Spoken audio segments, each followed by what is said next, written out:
اللہ نے فرمایا سب کے سب سجدہ کرو، سب سجدے میں چلے گئے۔ پتہ ہے ایک تھا ابلیس جو غرور کی وجہ سے سجدہ نہیں کیا، کھڑا رہا۔ ابلیس کون ہے؟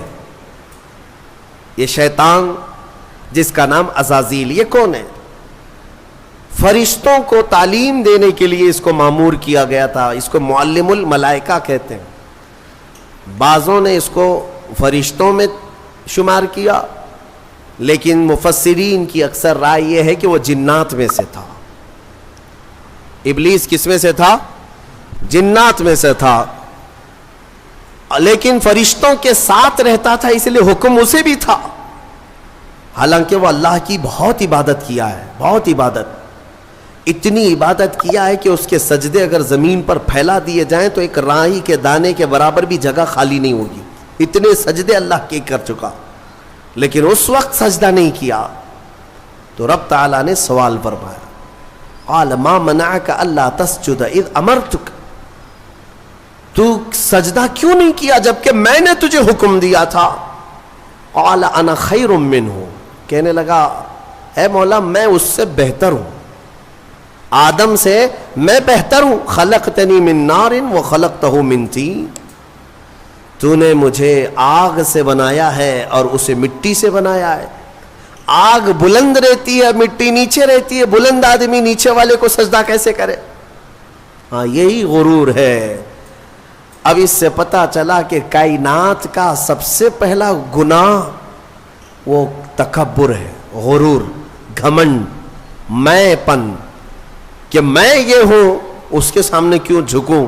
یہ ابلیس کی یہیں سے خصلت شروع ہوئی۔ اللہ تعالیٰ نے فرمایا تو نے آدم کو دیکھا لیکن یہ نہیں دیکھا کہ حکم میرا تھا، حکم اللہ کا تھا۔ فاخرج منہا فإنک رجیم، آج سے تو ہمارے دربار سے نکل جا، اس لیے کہ تو مردود ہو گیا، راندہ بارگاہ، ہمیشہ کے لیے اس کو مردود قرار دے دیا گیا۔ یہ واقعہ میں بتا رہا ہوں آپ کو، یہ آج سورہ اعراف کے شروع میں ہی آیا۔ تو ابلیس نے کہا اے اللہ تو نے مجھے نکال دیا اپنے دربار سے، فرشتوں کی جماعت سے، انظرنی الی یوم یبعثون، بس مجھے قیامت تک کی مہلت دے دے بس۔ رب تعالیٰ سے ڈائریکٹ چیلنج کر رہا ہے، اللہ سے چیلنج کر رہا ہے، مجھے تو ٹائم دے دے بس۔ کیا کرے گا؟ کہتا ہے قال رب بما اغویتنی لاقعدن لهم صراطک المستقیم، بس تو مجھے ٹائم دے دے، قیامت تک تیرے جتنے بندے آئیں گے میں سیدھے راستے پر بیٹھ جاؤں گا۔ ثم لآتینہم من بین ایدیہم ومن خلفہم وعن ایمانہم وعن شمائلہم ولا تجد اکثرہم شاکرین۔ کہتا ہے میں تیرے سیدھے راستے پر بیٹھوں گا، جو بھی اس راستے سے گزرے گا، کبھی میں اس کے سامنے سے آؤں گا، کبھی پیچھے سے، کبھی دائیں سے، کبھی بائیں سے، کسی نہ کسی طرح اس کو اس راستے سے میں ہٹا دوں گا۔ اے رب تیرے بندوں میں تو شکر کرنے والے نہیں پائے گا۔ اللہ کو یہ چیلنج کر رہا ہے۔ دوسری آیتوں میں یہ تک کہا اس نے قال فبعزتک لاغوینہم اجمعین، تیری عزت کی قسم اے اللہ، عزت اس کو بھی معلوم ہے اللہ تعالیٰ، اور قسم بھی اللہ کی عزت کی کھا کر کہہ رہا، تیری عزت کی قسم میں تیرے سارے بندوں کو گمراہ کروں گا، سارے بندوں کو گمراہ کروں گا۔ رب تعالیٰ سے چیلنج کیا، رب نے فرمایا قال انک من المنظرین، جا تجھے ٹائم دیا جاتا ہے، مہلت ہے تجھے، جتنا ٹائم چاہیے پورا لے لے۔ ٹائم ہی نہیں، طاقت بھی دے دی گئی، قوت بھی دے دی گئی، دنیا میں جتنی تیزی سے ایک جگہ سے دوسری جگہ جانا ہے سب تجھے دے دیا گیا، جا بہکا لے۔ کتنوں کو بہکاتا ہے؟ ان عبادی لیس لک علیہم سلطان، اللہ فرماتا ہے تو پوری کوشش کر لے، میرے کچھ بندے ایسے ہوں گے جن پر تیرا داؤ نہیں چلے گا، نہیں چلے گا، تیرا داؤ نہیں چلے گا۔ رب تعالیٰ نے بھی فرمایا تو پوری کوشش کر لے لیکن تیرا داؤ میرے کچھ بندوں پر نہیں چلے گا۔ وہ کون سے بندے ہیں؟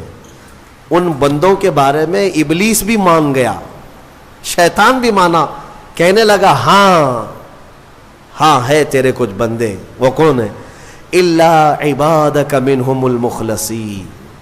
یہ وہ بندے، ہاں مولا تیرے کچھ بندے ایسے ہوں گے جن پر میرا داؤ نہیں چلے گا. وہ کون ہے؟ وہ بندوں کی جماعت کو مخلصین کی جماعت کہا جاتا ہے کہ وہ اگر عبادت کرتے ہیں تو نہ ادھر دیکھتے نہ ادھر دیکھتے ہیں، وہ خالص تیری رضا کے لیے کرتے ہیں. تو جو لوگ دنیا میں صرف اور صرف اللہ کی رضا کے لیے نیک کام کرتے ہیں، یقین کے ساتھ میں کہتا ہوں ان پر شیطان کا داؤ بھی نہیں چلے گا. شیطان ان لوگوں کو نہیں گمراہ کرے گا. مخلصین کی جماعت. مخلصین کون ہے میرے عزیزو؟ دکھاوے کے لیے کرنے والے مخلصین نہیں، اپنے رب کی رضا کے لیے. یہاں پر ایک روایت ملتی ہے قیامت کے دن جنتیوں کا جب انصاف ہو جائے گا نا، پورے جنتی ایک طرف ہوں گے. ان جنتیوں میں بھی 3 کیٹیگری ہیں. جنتیوں میں بھی 3 جماعتیں ہیں. ایک جماعت اللہ نے ان سے فرمایا کہ اے بندو تمہاری بخشش ہو گئی، تمہارے لیے جنت کا پروانہ ملا، تم جنت جا رہے ہو. یہ بتاؤ تم جنتی عمل کیوں کرتے تھے دنیا میں؟ تم نیک کام کیوں کرتے تھے؟ آج جنت تمہارے لیے ہو گئی نا، پاس ہو گئے. پاس ہونے کے بعد پوچھا جا رہا ہے تو وہ جماعت کہتی ہے اے مولا ہمیں تیری دوزخ سے بہت ڈر لگتا تھا، بہت ڈر لگتا تھا، اس کے ہولناک عذابات، اور تیری دوزخ سے ڈر کر کے ہم نیک کام کرتے تھے. اللہ فرماتا ہے ٹھیک ہے میں تم سے راضی ہو گیا، تم جنت میں جاؤ. دوسری جماعت، ان سے پوچھا جائے گا تم کیوں کرتے تھے؟ یہ سیکنڈ کیٹیگری ہے جنتیوں کی. تم کیوں نیک کام کرتے تھے؟ تم بھی پاس ہو گئے. وہ کہیں گے مولا قرآن میں اور حدیث میں تیرے رسول سے ہم نے جنت کی اتنی نعمتوں کا ذکر سنا تھا، وہاں کے محلات، وہاں کی خوشبوئیں، وہاں کی حوریں، وہاں کے غلمان، تو شوق تھا کہ جنت میں جائیں، اس لیے نیک کام کرتے تھے. تیری جنت کی خواہش نے ہم سے نیک کام کروائے. رب تعالیٰ فرماتا ہے جاؤ تم سے راضی اور تمہارے لیے جنت ہے، چلے جاؤ. تیسری ایک جماعت ہوگی جنتیوں کی، یہ لاسٹ کیٹیگری ہے. ان سے پوچھا جائے گا میاں آپ بھی پاس ہو گئے، جنت میں جا رہے ہو نیکیوں کی وجہ سے، تم کیوں نیکیاں کرتے تھے؟ وہ کہیں گے کہ مولا ہم نہ جنت کے لیے کرتے تھے نہ دوزخ کے لیے، ہم تو خالص تیری رضا کے لیے کرتے تھے، تو راضی ہو جا، بس ہمارا مقصد اتنا تھا. تو رب تعالیٰ فرمائے گا جاؤ میں تم سے راضی ہو گیا اور جنت میں جاؤ. وہ جماعت کھڑی ہو جائے گی نہیں جنت میں نہیں جانا ہے. اگر جنت میں جائیں گے تو پھر بدلہ ہو جائے گا، معاوضے کے طور پر ہو جائے گا. پھر ہم کو اندر جانے کے بعد دوسرے لوگ تانا ماریں گے تم بھی جنت کے لیے کرتے تھے، وہاں بولے کچھ اور ہو، ہم نہیں جائیں گے جنت میں. رب تعالیٰ پھر دوبارہ فرمائے گا کہ اے مومنوں میں تم سب سے راضی ہوں، تم میری رضا کے لیے کر رہے تھے، میں راضی ہوا، جاؤ جنت میں. وہ کہیں گے مولا نہیں جنت میں جائیں گے تو پھر یہ مسئلہ آ جائے گا کہ تم جنت کے لیے کیا کرتے تھے، ہم تو تیری رضا کے لیے کرتے تھے. یہاں تک کہ روایت میں فرمایا گیا فرشتوں کو حکم ہوگا کہ ان کو بیڑیاں پہنا اور کھینچ کے جنت میں لے جاؤ. یہ مخلصین کی جماعت تھی. یہ لالچ میں عبادت نہیں کیے اور نہ ہی ڈر کر کے کیے، یہ خالص اللہ کی رضا کے لیے. اور اسی جماعت کے بارے میں شیطان بھی کہتا ہے ان پر میرا داؤ نہیں چل سکے گا، ان پر میرا حربہ نہیں چل سکے گا. اسی لیے میں مومنوں سے گزارش یہ کرتا ہوں کہ اعمال میں اخلاص پیدا کرو. اخلاص صرف اور صرف اللہ کے لیے، نہ کسی کو ڈر کر، نہ کسی کے لیے. عبادتیں نہیں، اللہ کے لیے. تم اپنی آخرت کو سوچو. میں ایک بزرگ کے متعلق پڑھا تھا 30 سال تک انہوں نے پہلی صف میں نماز ادا کی جماعت کے ساتھ، ایک نماز بھی نہیں چھوٹی، تکبیر اولا بھی نہیں چھوٹی. 30 سال تک، توجہ چاہتا ہوں، 30 سال تک ایک نماز میں ایک جماعت نہیں چھوٹی اور پہلی تکبیر بھی نہیں چھوٹی، پہلی صف میں کھڑے رہتے تھے. 30 سال کے بعد ایک دن مغرب میں آئے تو ایک رکعت ہو گئی. 30 سال کے بعد ایسا موقع آیا، پیچھے رہ گئے. تو پھر جب آئے دیکھا کہ صفیں تو لگ گئی ہیں, پیچھے جگہ مل رہی تھی, تو انہوں نے شرم کے مارے, ڈر کے مارے, سب لوگ کیا کہیں گے, ابھی 30 سال سے جس کی جگہ پکی ہے آج تو ہے نہیں, چھوٹ گیا پیچھے, تو پیچھے سے ہی گھر چلے گئے. گھر میں جا کر نماز پڑھ لیا. عشاء میں اس ڈر سے نہیں آئے کہ سب لوگ سوال کریں گے مغرب میں کہاں تھے. تو اس زمانے میں ایک بڑے بزرگ تھے, انہوں نے پوچھ لیا کہ فلاں صاحب جو رہتے تھے پہلی صف میں, جن کا ریکارڈ تھا 30 سال کا, وہ کہاں ہیں؟ کہا کہ حضور پتہ نہیں, مغرب میں بھی نہیں آئے, عشاء میں بھی نہیں آئے. کہا کہ چلو دیکھ لیتے ہیں, کہیں بیمار تو نہیں ہو گئے, کچھ تو ہوا نہیں تکلیف. گئے تو گھر میں بیٹھے ہوئے تھے, پوچھا کہ کیا بات ہے, مغرب میں بھی نہیں, عشاء میں بھی نہیں. کہا مغرب میں آیا تھا لیکن 1 رکعت ہو گئی تھی, میں شرم کے مارے پہلی صف میں نہیں آیا, پہلی صف میں جگہ نہیں مل رہی تھی, شرم کے مارے میں پیچھے نہیں کھڑا ہوا کہ لوگ کیا کہیں گے, میں واپس گھر میں آ کر نماز پڑھ لیا. اس بزرگ نے ان سے کہا جو 30 سال کی عبادت کر چکے تھے, کہا کہ اے بندے جا پچھلے 30 سال کی نمازوں کو پھر سے ریپیٹ کر لے, دوہرا لے, اس لیے کہ جو تو نے نمازیں پڑھی وہ صرف اسی نیت سے پڑھی کہ لوگ کیا کہیں گے, لوگ کیا کہیں گے.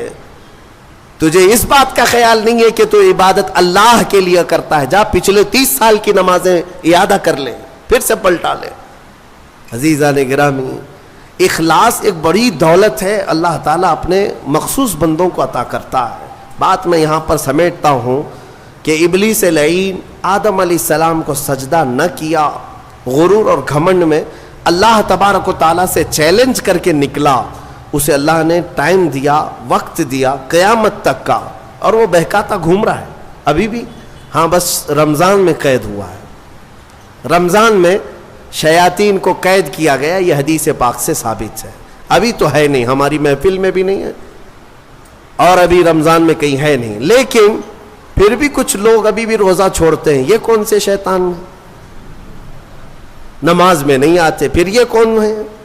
ان کو کون سلاتا ہے؟ ان کو کون, شیطان کا کوئی خلیفہ ہے؟ شیطان کسی کو اپنی ڈیوٹی دے کر کے گیا ہے؟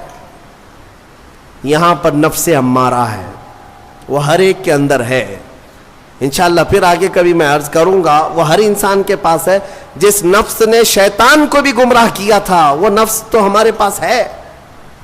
نفس ایک بہت ہی خطرناک چیز ہے, اسی سے لڑنے کو میرے آقا نے جہاد اکبر کہا.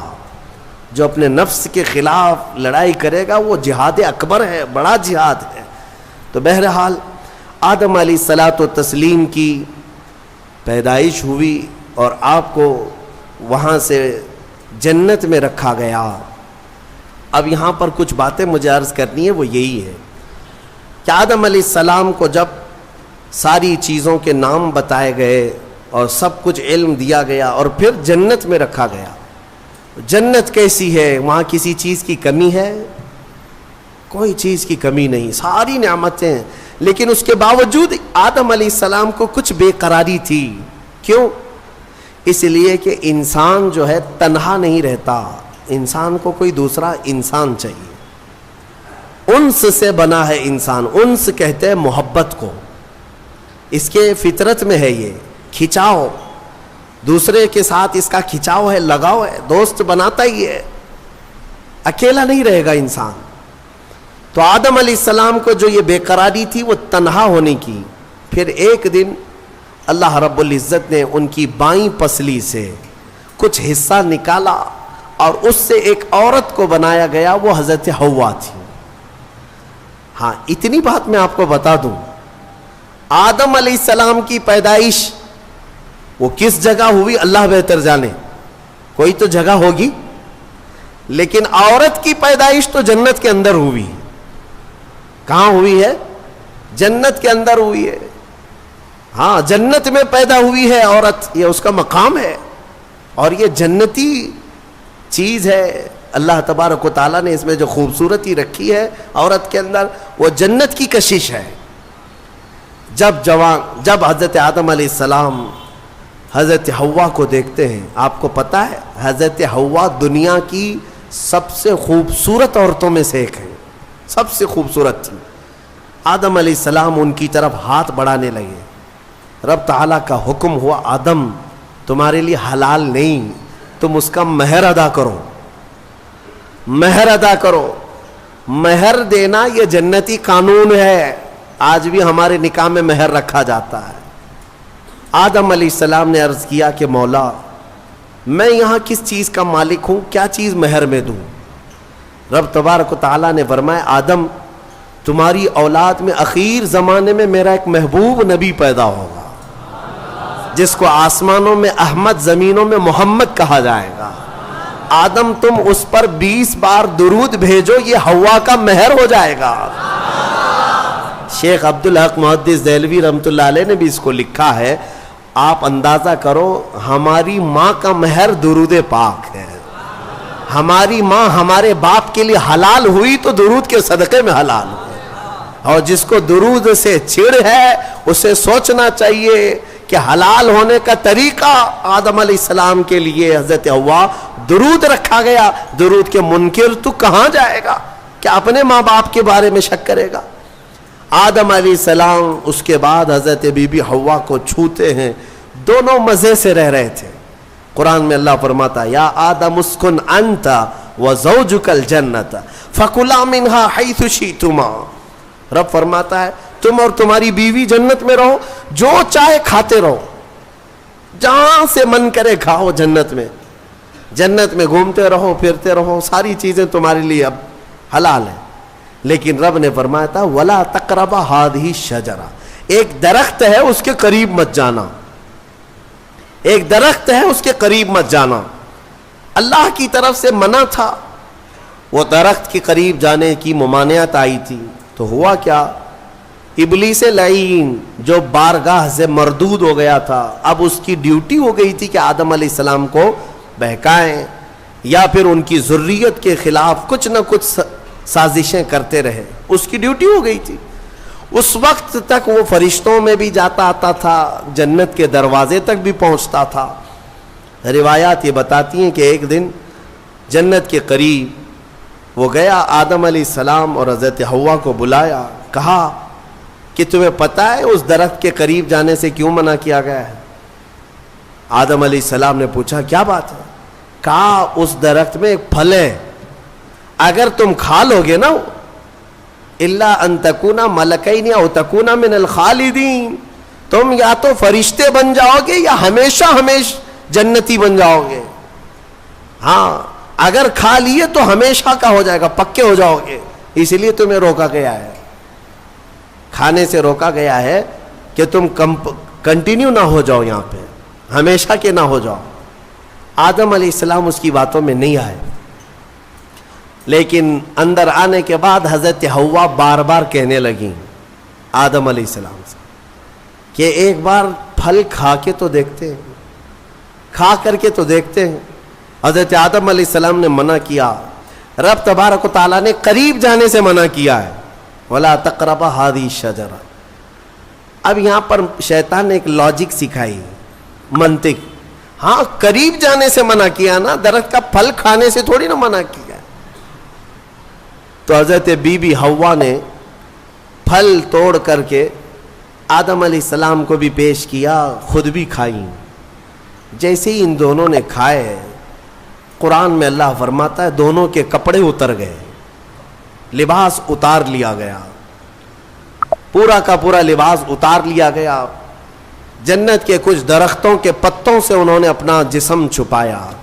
پھر فوراً حکم آیا اللہ کا, قال اہبطوا, اتر جاؤ تم سب کے سب, تم سب اتر جاؤ جنت سے, زمین پر جاؤ.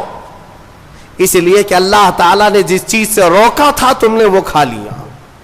آدم علیہ السلام کو بھی اتارا گیا, بی بی حوا کو بھی اتارا گیا.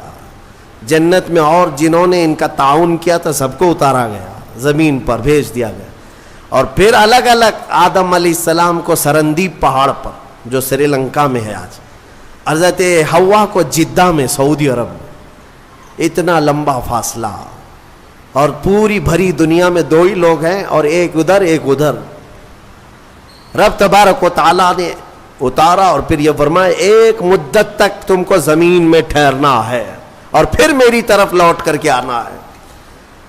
آدم علیہ السلام اس بات پر روتے رہے, بہت روئے, تقریباً 350 سال روئے. سب سے زیادہ رونے والوں میں آدم علیہ السلام کا نام آتا ہے.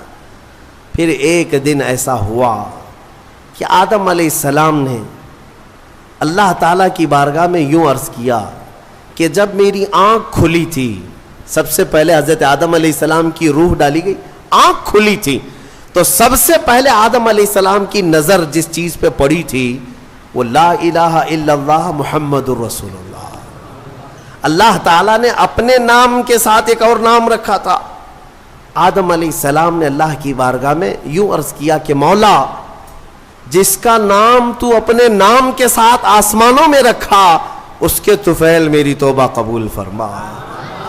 فوراً رب تبارک و تعالیٰ نے جبرائیل امین کو بھیجا, جاؤ آدم کی توبہ قبول ہوئی, اس لیے کہ محبوب کا وسیلہ لیا گیا. ہاں, اسی لیے ہمارے امام بریلی کے تاجدار فرماتے ہیں وہ جہنم میں گیا جو ان سے مستغنی ہوا, ہے خلیل اللہ کو حاجت رسول اللہ کی, ہے خلیل اللہ کو حاجت رسول اللہ کی, عرش حق ہے مسند رفعت رسول اللہ کی, دیکھنی ہے حشر میں عزت رسول اللہ کی. یہ اتنا ہی نہیں میرے عزیزو, تمہیں کیا خبر, قیامت کے دن کے بارے میں بھی اعلیٰ حضرت فرماتے ہیں خلیل و نجی مسیح و صفی سبھی سے کہیں نہ بنی. قیامت کے دن یہ قوم کہاں کہاں جائے گی, سارے نبیوں کے پاس جائے گی, سب کیا کہیں گے میرے علاوہ کسی اور کے پاس جاؤ. ہاں, حضور فرمائیں گے آؤ میں تمہاری شفاعت کے لیے ہوں. اس کو اعلیٰ حضرت فرماتے ہیں خلیل و نجی مسیح و صفی سبھی سے کہیں نہ بنی, یہ بے خبری کی خلق پھری کہاں سے کہاں تمہارے لیے. یا رسول اللہ, کہاں سے کہاں تمہارے لیے, دہن میں زباں تمہارے لیے, بدن میں ہے جان تمہارے لیے, ہم آئے یہاں تمہارے لیے, اٹھے بھی وہاں. الحمدللہ حضرت آدم علیہ السلام کی توبہ قبول ہوئی. اس کے بعد آپ کو حکم ہوا حج پہ جانے کا. آپ حج کے لیے آئے, کعبہ اس وقت موجود تھا, کعبہ اس وقت موجود تھا, فرشتوں کا تعمیر کیا ہوا تھا. آدم علیہ السلام سفر کر کے گئے حج کے لیے. یہاں سے ایک بات میں عرض کرتا ہوں, دنیا کا پہلا حج ہندوستان کی سرزمین سے ہوا. آدم علیہ السلام اسی زمین سے گئے, اور ہمارے لیے فخر کی بات یہ ہے کہ یہ ہندوستان ہمارے باپ کی زمین ہے. ہاں, آدم علیہ السلام باپ ہے کہ نہیں ہے, ہمارے باپ کی زمین ہے. الحمدللہ ہم اپنے باپ کی زمین پر قائم ہیں. ہاں, کسی کے باپ کی نہیں ہے. اور فخر سے رہو, خوشی سے رہو. اللہ تبارک و تعالیٰ نے زمین پر تمہیں قرار دیا. آدم علیہ السلام جب وہاں پہنچے تو عرفات کے میدان میں حضرت حوا سے ملاقات ہوئی. پھر اس کے بعد زندگی کی ابتدا ہوئی, اولاد شروع ہوئی آدم علیہ السلام کی. پھر نسل انسانی کا ایک بہت بڑا سلسلہ شروع ہوا, اور اسی نسل انسانی کی برکت ہے کہ ہم اور آپ زمین پر آج موجود ہیں, اسی آدم علیہ السلام کی نسل سے. ایک اور بات خاص طور پر عرض کرنا ہے, وہ یہ ہے کہ آدم علیہ السلام کہاں سے اتارے گئے تھے. میں نے ابھی آپ کے سامنے عرض کیا, کہاں سے اتارے گئے تھے, جنت سے اتارے گئے تھے.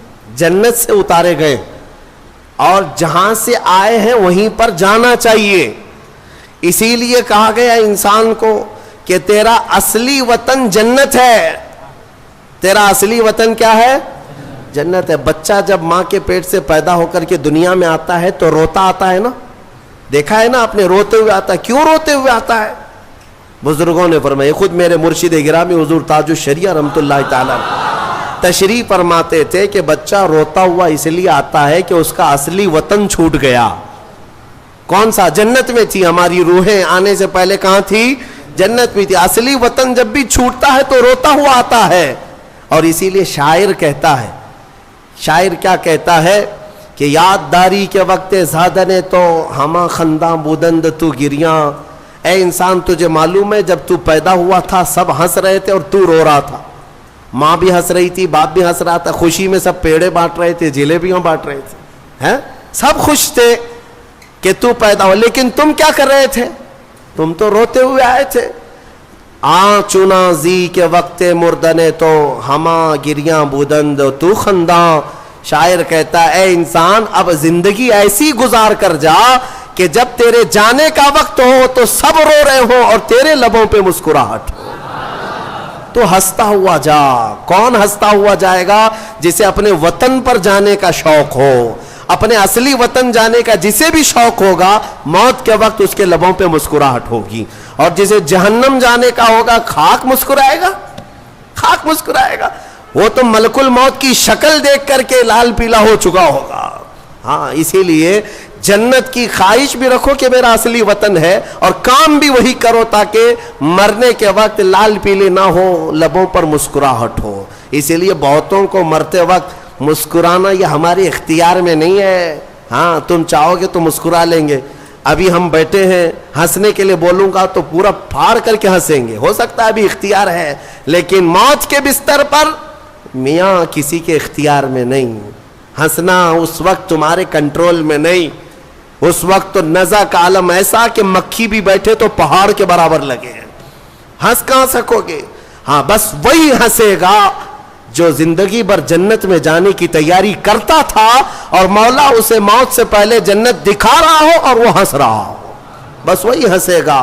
باقی کسی کے کنٹرول میں نہیں ہے. اسی لیے میں اسی پر گفتگو ختم کرتا ہوں. ہمارے باپ آدم علیہ السلام جنت سے آئے تھے اور پھر وہ واپس جنت میں ہی جائیں گے. آدم علیہ السلام بھی, نوح علیہ السلام بھی, موسیٰ و عیسیٰ بھی, ابراہیم و اسماعیل بھی علیہ السلام, اور خود میرے آقا و مولا سیدنا محمد الرسول اللہ صلی اللہ علیہ وسلم جنت ہی میں جائیں گے. تو ہم جن کی امت ہیں, ہمارے لیے یہی فرض ہے کہ ہم بھی وہیں جائیں جہاں ہمارے رسول جائیں گے, اور جنت کے کام شروع کرو, نیکیاں کرو. اللہ تبارک و تعالی ہم سب کو اصلاح کی توفیق عطا فرمائے. مرنے سے پہلے مولا توبہ کی توفیق عطا فرمائے, جنتی اعمال کی توفیق عطا فرمائے. وآخر دعوانا الحمدللہ رب العالمین. السلام علیکم.